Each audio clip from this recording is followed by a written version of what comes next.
Because I had come to Pakistan in 1978 for the first time, but I'd come back repeatedly, turning myself into what I like to call was a South Asia expert, particularly studying the Jammu Kashmir issue. You then entered, as we know, politics as an MNA in 2002.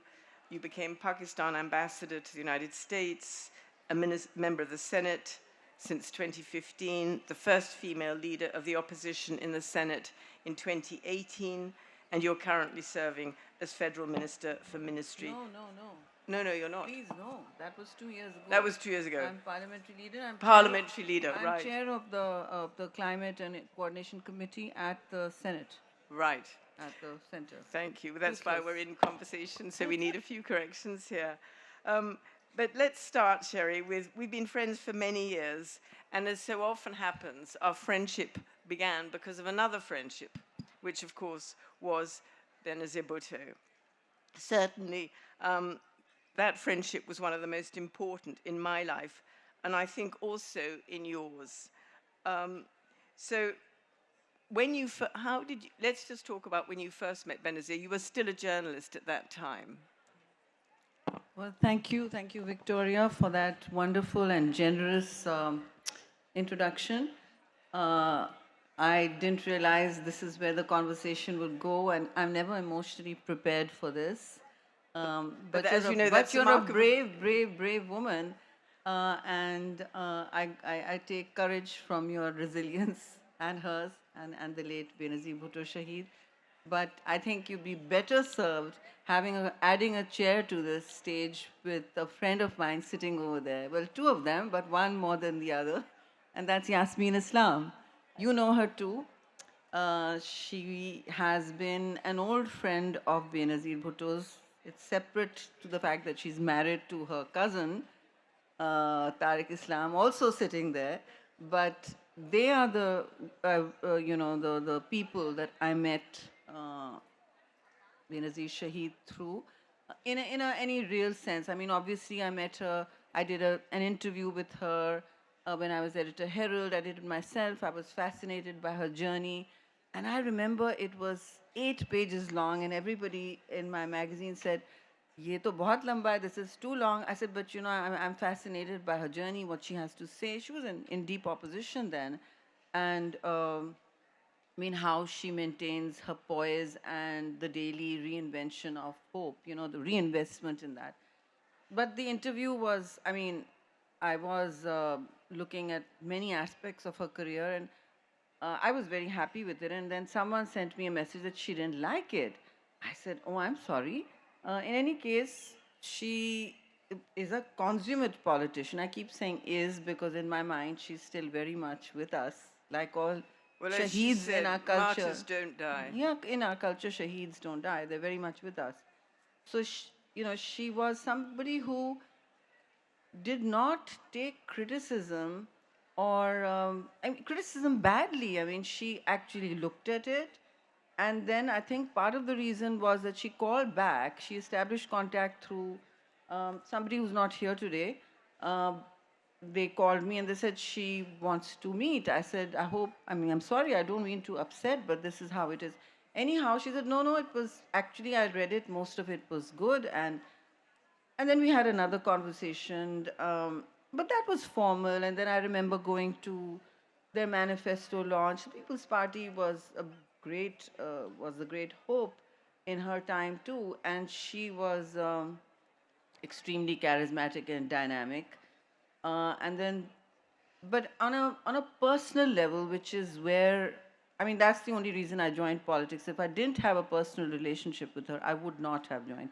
She built that relationship. I did not. And it was curated by those people sitting there, over there at the audience. Well, I think one of the things that we all agree on since her death in 2007, which is, I mean, it's unbelievable when you get to beyond 10 years, beyond 15 years, now we're looking at 18 years, is that she left an enormous void in our lives, but at the same time, we all came together. And I'm actually sure this is very unusual when somebody passes, that people often just go their own separate ways. But in our case, there's a group of us, and we all know we're all there for each other. And I feel, as a British person, very privileged, because through our friendship, and it is true, we have Yasmin, we have Tariq, we have Samia, we have Jan Ali, and others who aren't here today. We all know that if we message or we pick up the phone, we're all there. And in a way, as you say, she's still among our presence because she's kept us all together. And I think that's very unusual for a friendship. And often with actions, and we are talking about political activism, one doesn't become active unless you've got that inspiration. And I can remember actually seeing you sitting in her London flat, as you became, I think, when you first took up to become a member of the National Assembly. And that's what spurred you on, even though we are now getting to be, within a few years, it's 20 years since she physically left our midst. Let's sort of go back to those early days of transitioning from being a journalist. I've never done that. I've stayed as a journalist and a writer, and I think you're very brave, Sherry, to have gone into politics. Yes, no, lucky me. No, I stood well behind wanting to continue to write. But what was your sort of earliest, especially because when you really became a member of the National Assembly, she was no longer there. You'd started on this journey with her, but then... No, she was in Dubai and London. In London? Yeah. But not in Pakistan? No, she was not in Pakistan. And so you had to sort of, in a way, refer back to her. Every but day. She wasn't here every day. Every day. And then you had that terrible void when she actually was physically removed by assassination. Yeah. I know. I honestly, she kind of was the reason I transitioned from journalism to mainstream politics. I never quite, frankly, thought it would happen this particular way. I didn't have a stomach for politics. I told her that. And I said, I'm not a natural politician, but you never are something until you've tried it. And that's what she told me. I used to be terrified of public speaking, for instance, and now you can't separate me from a mic. So one Which is good. Okay, no. But I still love writing, and I remember when I resigned my job as editor of the Herald, after exactly 10 years, she suddenly arrived at my house in Karachi, in Clifton, and said, I can't for the life of me understand why you've given up such a powerful job. What is the reason? I said, I don't have they didn't fire me, they didn't want me to go. They kept my name on the masthead for 6 more months to maybe negotiate a way back in or find them another Sherry Rehman. Finally, I said, look, you're not going to find me, find another editor. And I found them one and we moved on. But she was like, why did you do that? I said, I had a very strong urge to actually write myself. And as editor, I was, for 10 years, picking up other people's pieces. That's not really an editor's job. But in Pakistan, English journalism is not at its peak. If we are to, provide something stellar, then it's got to, and we were an award-winning publication. We were very much the Brat Pack of the Dawn Group. Indeed, I've still got the old back issues. Yes. Actually, I kept them. We won awards 13 years running, and consecutive years. So I was like, I want to write. And so I started writing a column and it's finding myself. And I wrote that too. I took 3 years to write that book on the Kashmiri shawl, which is hopefully being reprinted again. And that was a very exciting time for me. And I was in London researching that.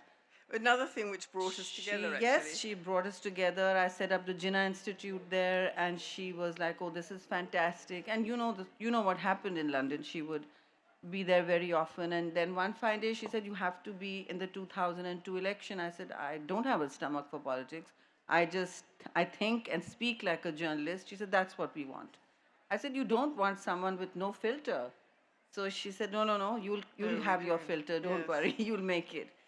So she gave me that constant support, But I think, personal. again, actually, this Yeah. is something that a lot of people don't know about her, that we, you see her as the prime minister, as the leader of the opposition, and somehow, Yeah. but she was always identifying clever, smart Yes, women yes, who yes. she wanted to give To space to. mentor, to take through the And journey. Yeah. and in a way, it's almost as though she was doing that for the future. She was doing that for posterity. But Yes. I always try and correct people when they say, no, no, she wanted sort of all the glory for herself. She Not at didn't. all. Not at all. Not at all. Quite the opposite, in fact.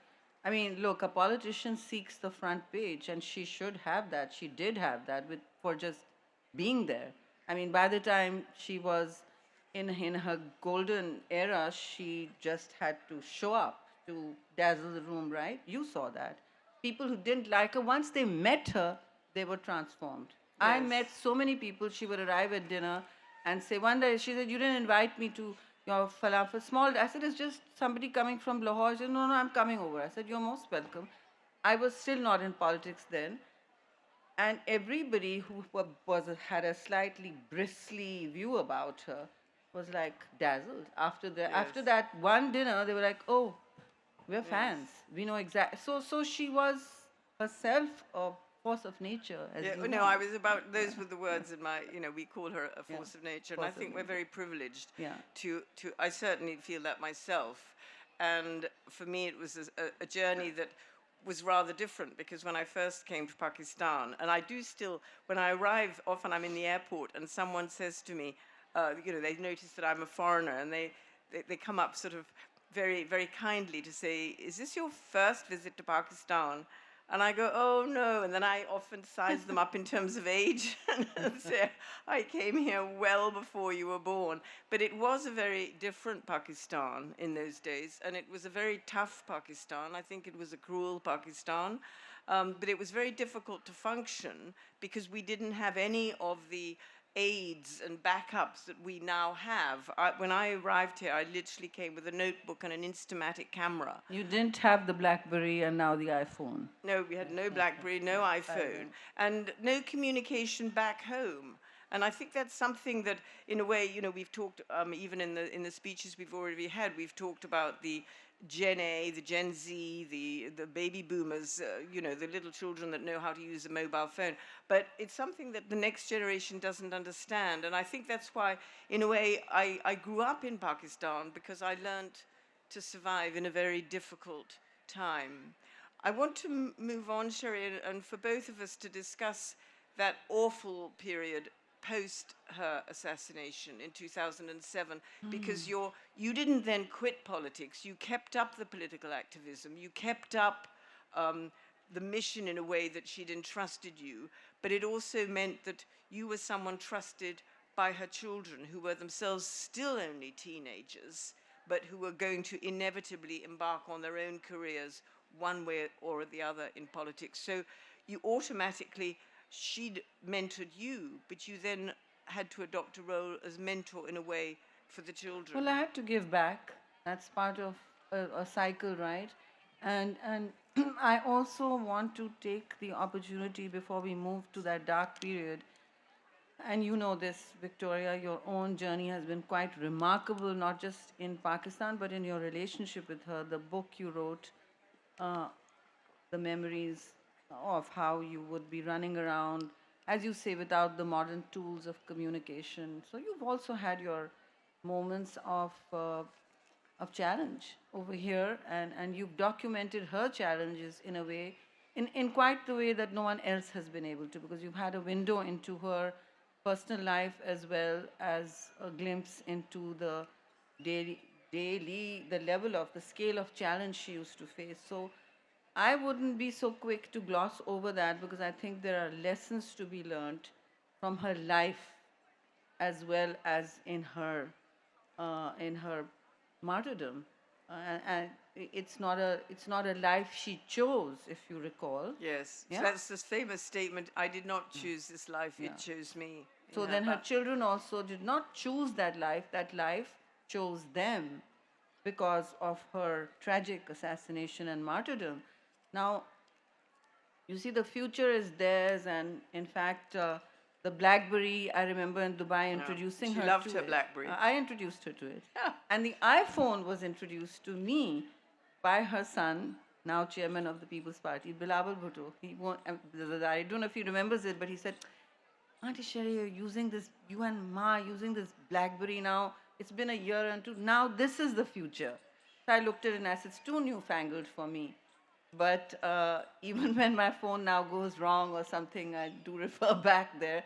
So young people have an automatic cognitive edge on the tools of communication, and that's sometimes part of why we rarely engage in the 21st century with the Gen Zs now, the under 20s are even more wrapped up in their devices and how they relate to people and each other is more as much the device is as much part of young person's communication world. It's not just a tool for them, right? It's the research station, it's everything.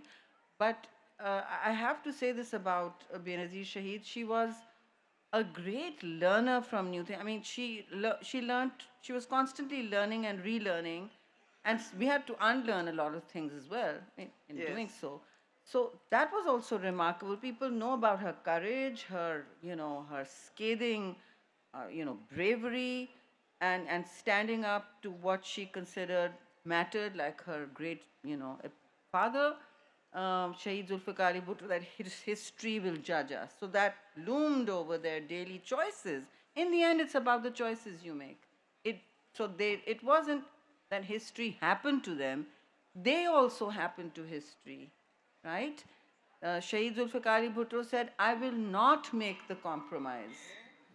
Yes. I'll go down in history being remembered this way as not asking for forgiveness, as not asking for the appeal for clemency, which his family naturally, desperately wanted, as a family you all do, right?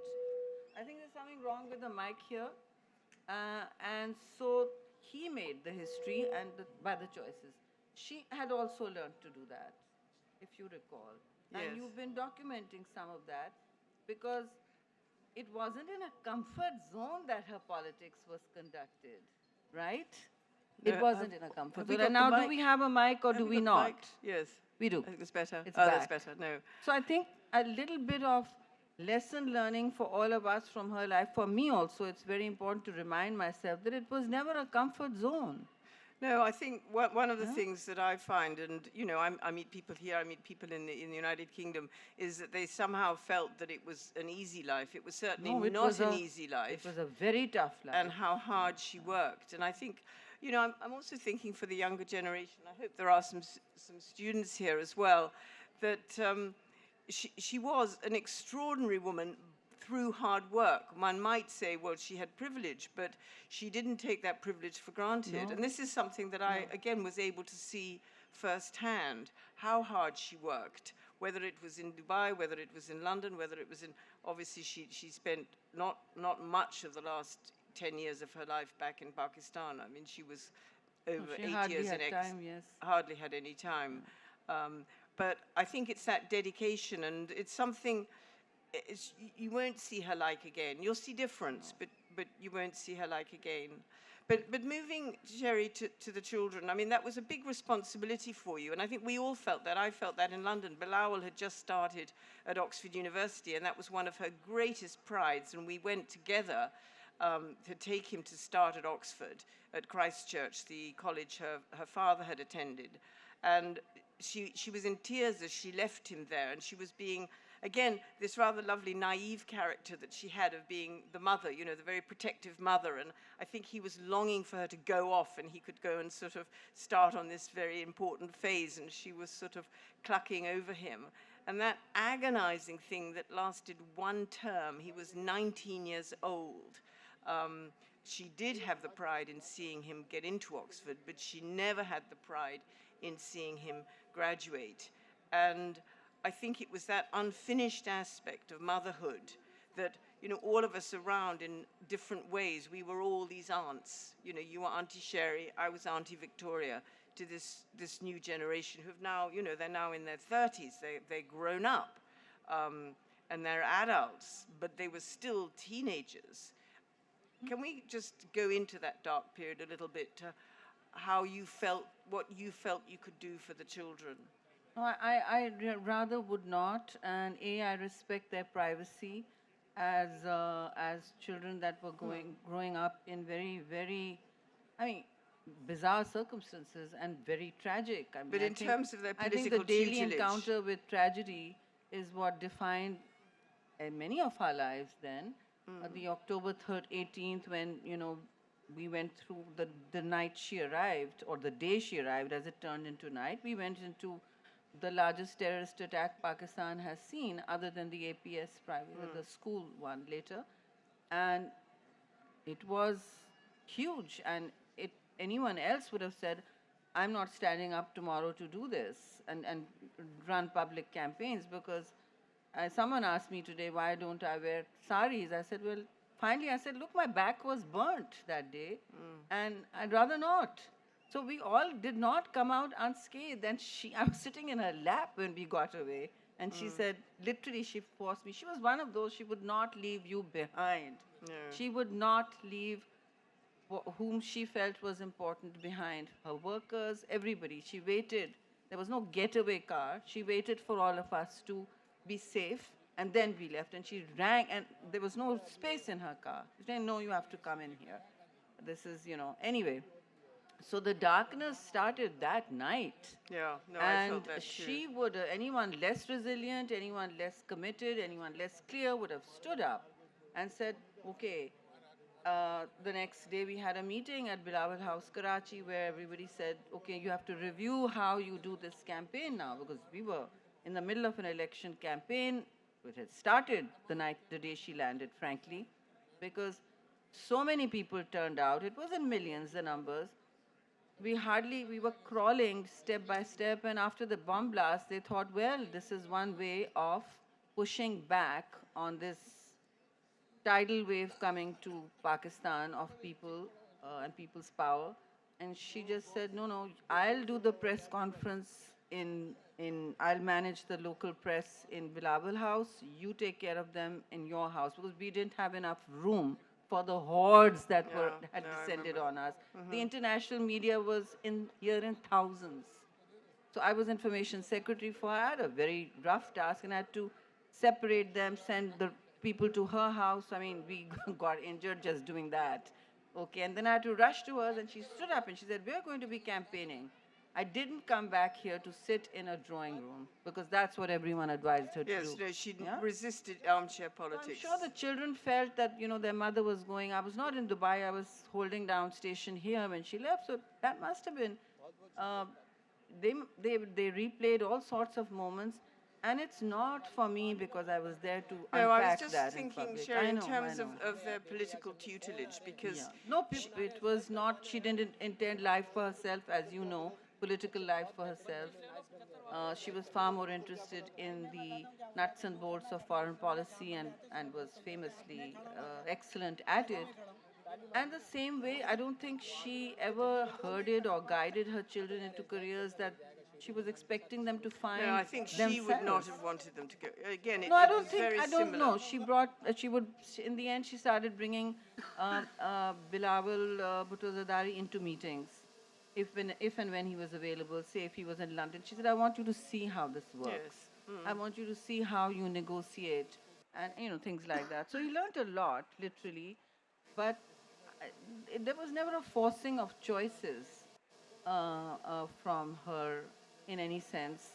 And I think it was a dark time for them. And I think anyone whose entire family as a genealogy has been subject to political assassinations, one after another, I would call it serial assassinations, right, from the grandfather, and the trauma of that particular one.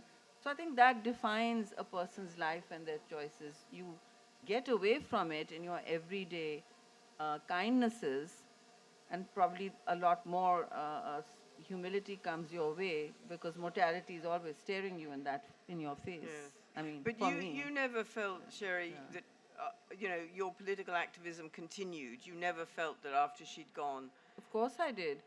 I naturally felt that, I mean, I was her daily companion, as were some of us. There were 3 or 4. We were core team.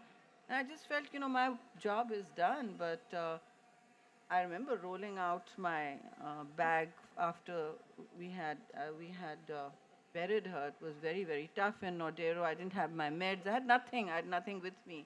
Just we'd just taken that coffin and a C-130 on a dark night, and I remember that when we landed in, it was Sakkar, I think, airport, and we did not have the transport to even take all of us to Nodero House. And there was fires all over the country. There was the regime had plunged the area into darkness. So I still remember calling Nisar Khoro because we were coming to Mohenjo-daro way, which was his constituency area, because the People's Party is like that. You can call any part of the country. There's someone there holding, torch. And I said, well, bring your torches and petrol in the cars, because the cars here will run out. There are no gas stations. And we had one non-air conditioned van, open cabin, to take her to body. And poor Bilawal had to sit in that. It's terrible. I mean, I can't speak to what you go through. I mean, just looking at the coffin and the C-130, everything is in front of you. And there were like 30 of us in there. And I remember someone calling, a very senior member who couldn't get on and wasn't there. Grown man was howling as our plane was taking off, and he was just howling. I said, you have to calm down. This is, and then we all started howling in that I mean, this is how it was. We were just facing our mortality and the loss of, and still do, the loss of a leader who was more than iconic for not just the country. And it's not because she was twice elected female prime minister of Pakistan and the Muslim world. It was because of who she was. Yeah. And you know this better than I. No, well, again, what but I do want to please talk about what she did for women also, because that's very largely misunderstood. I see Samia sitting in the audience, and her presence, triggers something. I was a journalist. She went to this Beijing, was it Cairo conference that she had to go to. We went to both, Beijing. Samia. Yeah. She went to both. And the Beijing one was for the women where you were. And I remember her blue clothes. She's about to, the whole of reactionary Pakistan, she was prime minister, can't go. This is, our government will come down and women can't do this, women can't do that was going on, okay? Yes. And the same people she spoke to with clarity and ease, without furrowing her brow the next day. And she said, this is politics. You have to tolerate those who criticize you and try to bring you down, okay? And she did. And I learned to do that, because I used to be a fairly angry person and inflammable. I learned to change that. And we went to Beijing, I remember, because Cairo was also similar, the same opposition, big multilateral conference.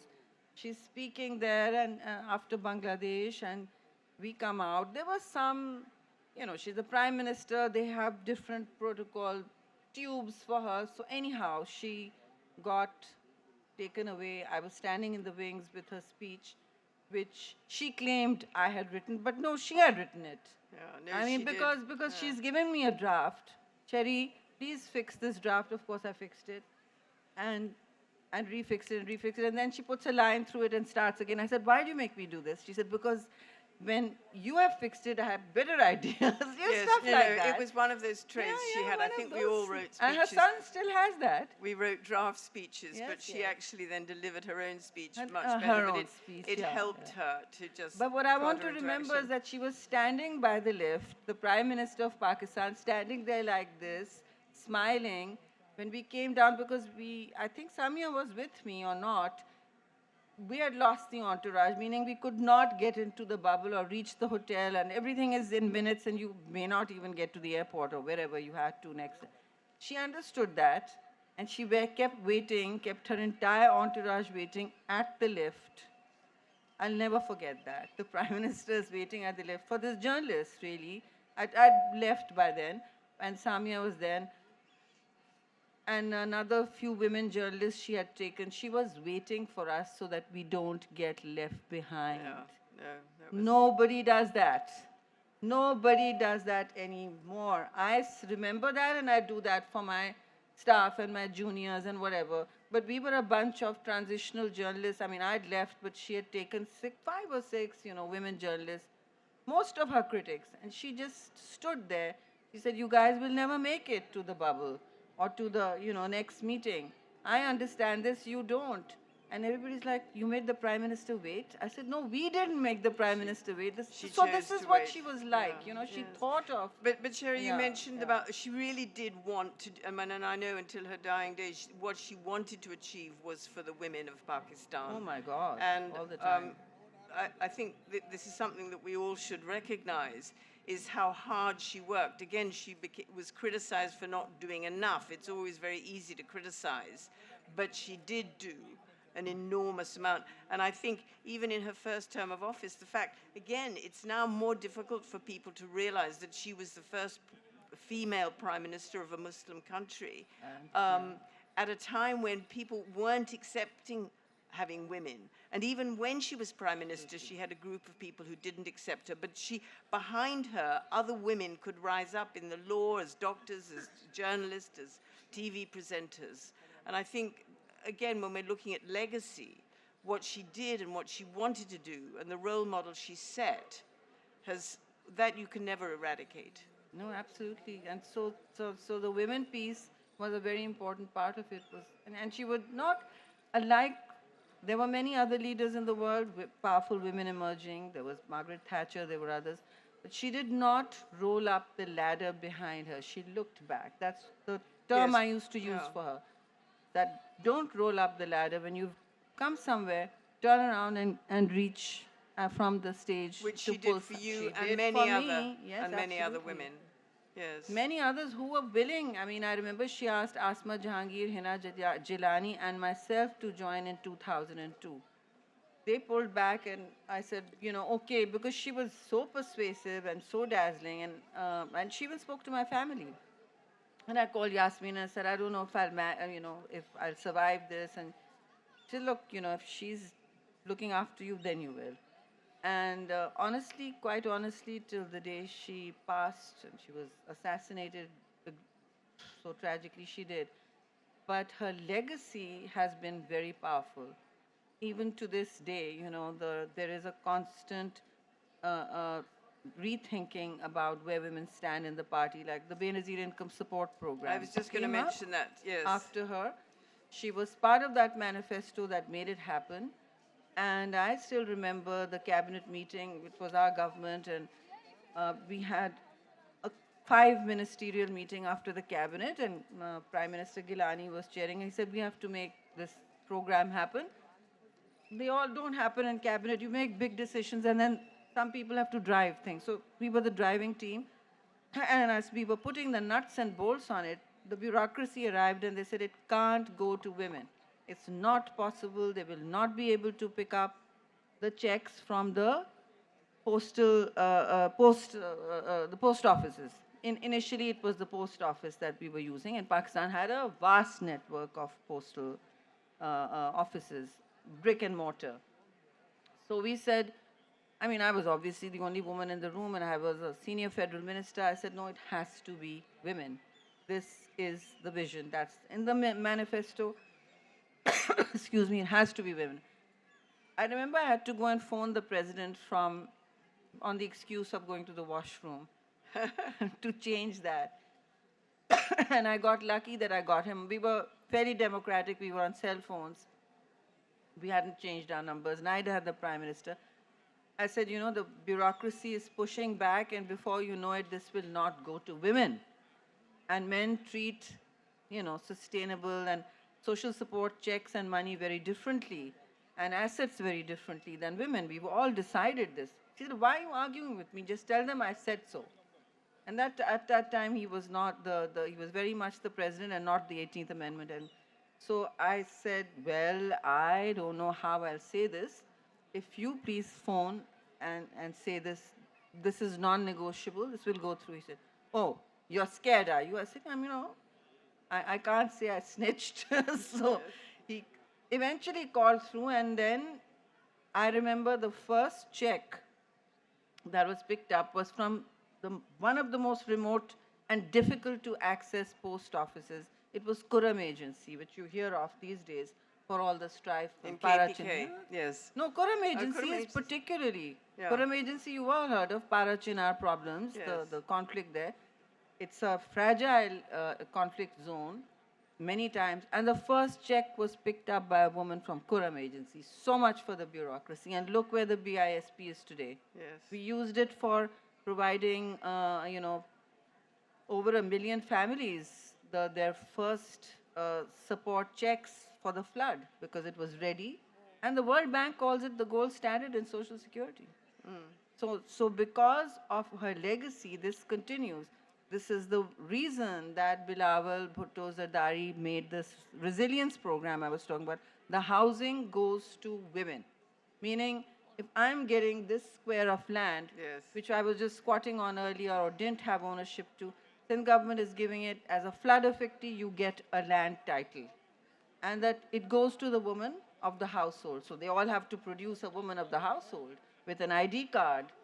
And not only is she, if she's not a BISP beneficiary, she's now the land title owner and she's a decision maker in the household. Yes, which is really This revolutionary. is crucial. Yes. This is where empowering women happens.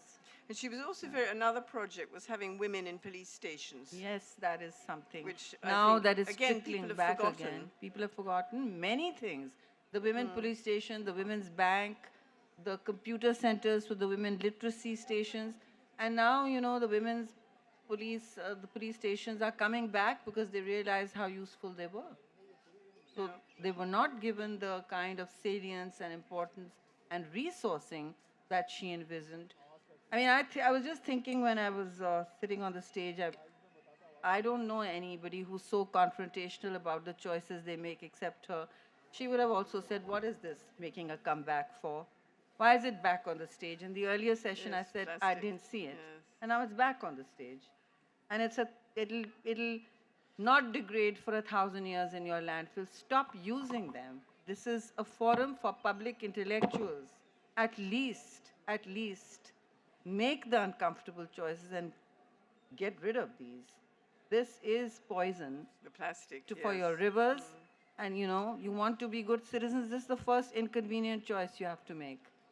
We all drank from glass bottles when we were kids. It's inconvenient. This is not. This is very convenient. But make that inconvenient choice. She would do it. She would. Her husband, as president, does that now. He said, oh, Sherry's here now. And now it's glass bottles everywhere.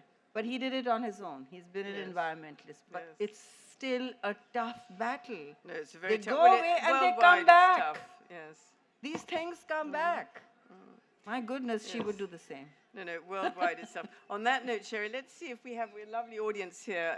Do we have any We have questions? 7 minutes. We've got sort of 7 minutes. Oh, we've got two gentlemen here, but I'm going to go first to this lady, and then I'll do these two gentlemen. Do we have a mic? Have we got a mic? Here. Just to this lady here? Oh, Assalamu alaikum. oh, okay, sorry. With this gentleman first. Thank you. Dr. Ali Imran. Cool. And I totally agree what she said. Plastic bottle. Little thing. Hello. Do. Could you Hello. Could you speak in the mic? Hello, sir. Mic is here. Hello. Let me finish it. I Yeah, am holding sorry, a mic. could you make the question? The thing is very right. This plastic has become more than air pollution, water pollution. If you don't control it, believe me, it is now entering our body and is causing harm.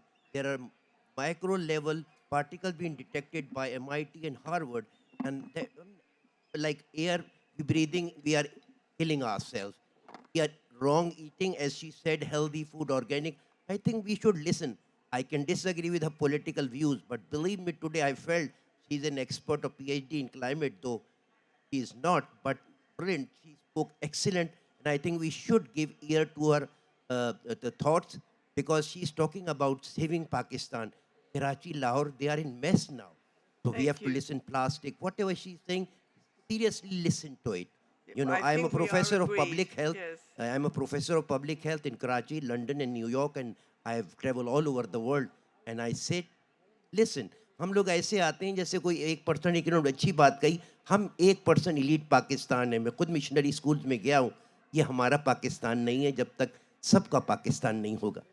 Thank you, thank you. No, can I just speak to Yes, a make a question quick comment. somebody asked me after the last session? They said, why can't you fix the water problem in Karachi? Somebody said, why can't you fix the creek at the back? Well, you know, I cannot alone fix the water problem in Karachi. I can't, there is a serious water problem in every city now. There's a water problem in LA. Are you aware of that? It's the richest state in the United States of America. And, you know, the thing here we do with politics is if there's one person doing anything, then we load on everything to them. I'm the only one here who's come here to answer your questions, and I'm happy to answer them. But overnight, I cannot fix your creek. I cannot fix the water problem overnight. I will ask the mayor of Karachi to try and do that, and he says he's working on it. But that is the best I can do for you. Right now, Karachi is the largest, home to the largest immigrant community in Pakistan. We get migrants from everywhere. May I just finish what I'm saying? Yes, Or do you not want that? Please let So Karachi Sherry is home finish. to the largest migrant communities in all of South Asia, honestly. And if you've looked at the numbers, even in terms of Afghanistan, we are the largest Pashtun city in the world, more than Kabul and Peshawar joined together. This is not the original demographics of Pakistan. I doubt if I can, in even this area, your base demographic is none of you. Is none of you, and if it was, probably it would be easier to fix the water problem because you're still showing us a demand for democracy. When people are not part of the ecosystem, this is what happens. And Karachi is home to a huge migrant community. The Pashtuns who live here are actually some of the biggest recyclers and the most climate smart people going. We don't understand that, we don't recognize that. Those who have come here 20, 30 years ago, they run what is one of the largest recycling areas or you know, composite conglomerates in the world. It's called Sher Shah. Do you know about that? We are very happy to, you know, just say this didn't happen, this didn't happen. It is the ultimate reuse, recycle, and refix economy. We don't throw stuff away. And basically the Thank you. Pashtuns are running Sher Shah, Thank you, which is the Sherry. only place anything is getting repaired and recycled. तकरीर नहीं Otherwise, the formal economy, the 1%ers, we're not doing it. We're not doing it. Thank you. That Yeah. is my question. Hello The hello 1%er. Madam This lady, hello I The had woman raised अभी asked मेरी me- बारी है उनकी बारी है और मैं मैंने इसके हाथ बाद उठाया जाना है था, मैंने, please. हाँ। Sherry, I only want to first Over-shouting. endorse that I'm only referring to the topic here, the activists among the two Sure. of you.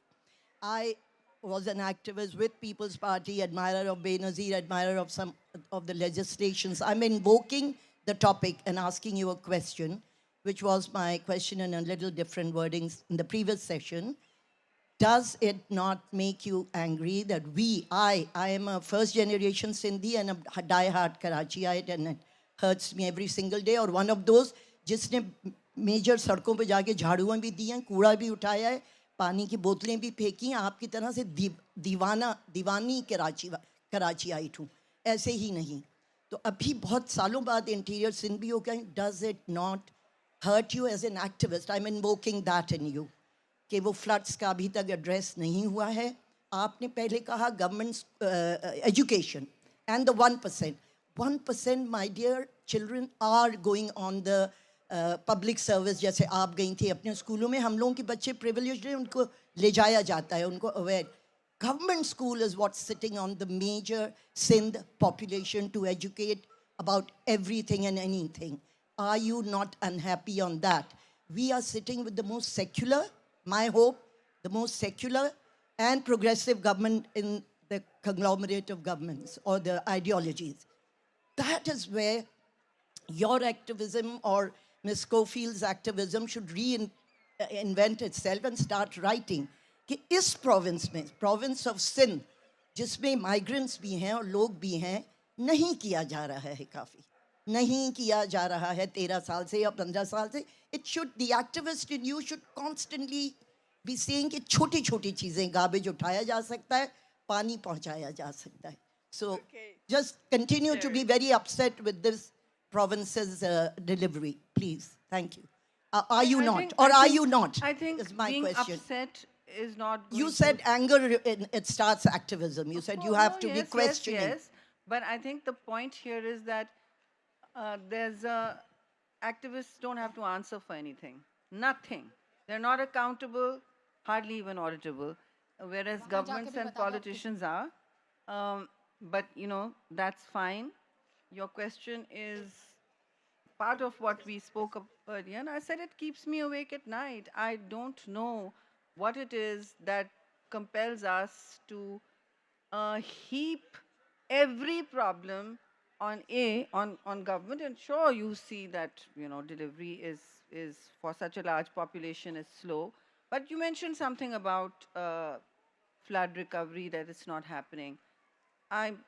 You know, 33, you know, I don't know what you mean by enough. 33 million people were never inundated in any country. Do you understand the scale of the problem? Do you understand the limits of government? I challenge you to join politics and then see what you do in government. Please stop being an activist. Join. I'll pull that hand up to you and have you sitting here in 5 years answering to angrier people. No, no, no, no. See, there you are. You're not official, right? That's very cool. I'll also be in politics, but not officially. So I don't have to answer you. No. Okay, I have to answer you, and I have to face a series of problems. And you have to also understand that there are limits to speedy, agile, permanent, sustainable action, particularly, now, I'm just looking at the flood relief. Do you know that even multilateral agencies, I don't know if you read that, you want me to write, I used to write and write and write, that did not get change anywhere. As a politician, even in 10 years, if I was able to make that phone call that made the women recipients of BISP, I think my time and the sadness that has come with it, facing the loss of a great leader like Benazir Bhutto, has been, you know, that has been part of the journey. But here is where the glass half full happens and the glass half empty happens. This is what, you know, so this is here, the glass bottle. And what do you see? The 5 multilateral agencies have recognized since resilience recovery program in the flood affected areas as the world's best right now, as the most outstanding, indigenous, transformative. And it will take another 5 years. Maybe you don't know that. Maybe being in informal politics does this to you. Maybe you need to enter formal politics and understand the nuts and bolts of how government works, how it's going to work in the world, especially how that will impact you, how even the transaction you make today in a question answer will impact you when you go back off the mic, how you survive in politics, how you use your day to do the best you can and obtain and not be a rent seeker. Okay, the 1% that I spoke about can still do a lot more. We can still do a lot more. We don't want to make, especially generationally, can do a lot more.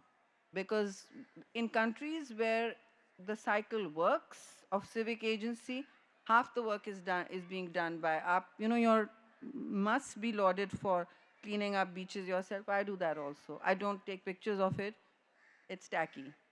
And my husband cleans sweeps the street in front of our house very often. He does it along with, you know, workers we pay so that the street stays clean. Our neighbors sometimes join, they don't. But it has to be community action. If I don't want a pile of garbage outside my house, there are not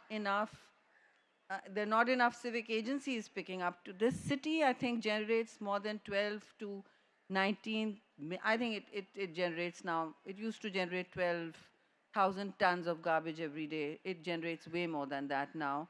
And we have to come up with joint solutions. The communities where this is working are working as communities with government. I'm not particularly looking for that help, but I have to start cleaning outside my house and I have to start putting out the fire, and then someone's going to help me. But we've got this thing. Either the Gora will come and do something for us, or the government will. बाकी हमारा कोई काम नहीं है. हम 1% हैं. We are the top, the wealthiest people of this country, the most educated, the most resourced.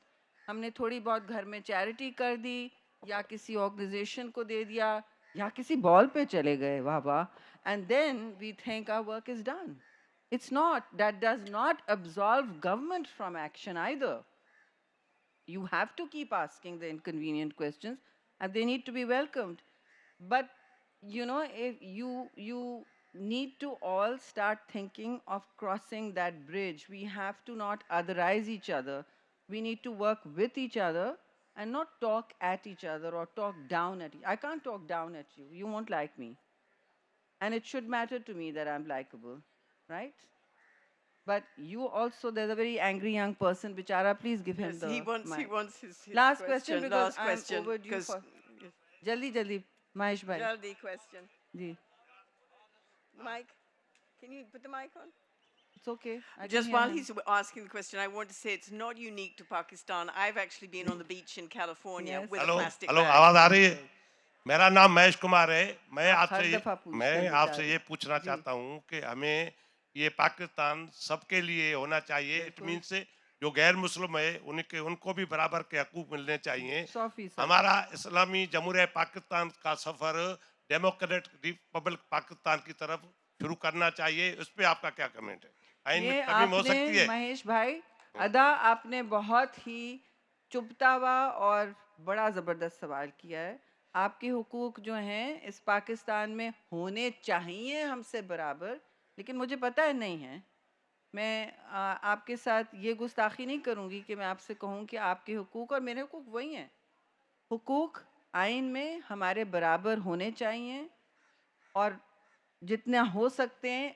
ये एक सफ़र है जी. मैंने आपकी मतलब आप तो नहीं, जो इस मुल्क में अक़लियत है, मतलब मज़हबी अक़लियत, वो औरतों के बराबर खड़े हैं. जब मैं किसी चैलेंज को या किसी पसमानदा कम्युनिटी को मेंशन करती हूँ, मैं हमेशा रिलीजियस माइनॉरिटी को करती हूँ. एक दिन मैंने कहा नॉन पाकिस्तानी, तो कहने का नहीं हमें रिलीजियस माइनॉरिटी रहने दे, इसके पॉलिटिकल रैमिफिकेशंस हैं व्हाटएवर. बट देखिए, जिनास Pakistan, I know you're happy about this question. You might want to listen to me when I'm answering. You might want to give me that little bit, other than making your statement and saying that Yes. Jinnah's Pakistan is not a joke. This is a very serious issue, envisioned. I mean, it said that you're free to go to your temples, your churches, right? It did, your mosques. So that was the August 11th speech that defined policy for the new state of Pakistan. It was not a jalsa speech. As a politician, even as an activist, you all know the difference between a jalsa speech when you're seeking transformational change and a speech given to a constituent assembly of your country. That's the most serious speech anyone ever makes, the one to a constituent assembly. It is a policy statement, and it should be written down in stone, not in sand. And that is where he voiced his view for Pakistan. That is the reason I'm in the People's Party, believe me, because Benazir Bhutto Shaheed voiced the same views, as does her son, as does her husband, as did her father. We are not maybe able to make the transformations that you need overnight, but we will surely die trying, as she did. Thank you. Thank you so much. We're very fortunate that Sherry Rehman has given us a lot of time, because she's given us the 2-hour slot, and so she has to go. I'm afraid we can't have the next question. I think, no, sorry, we can't.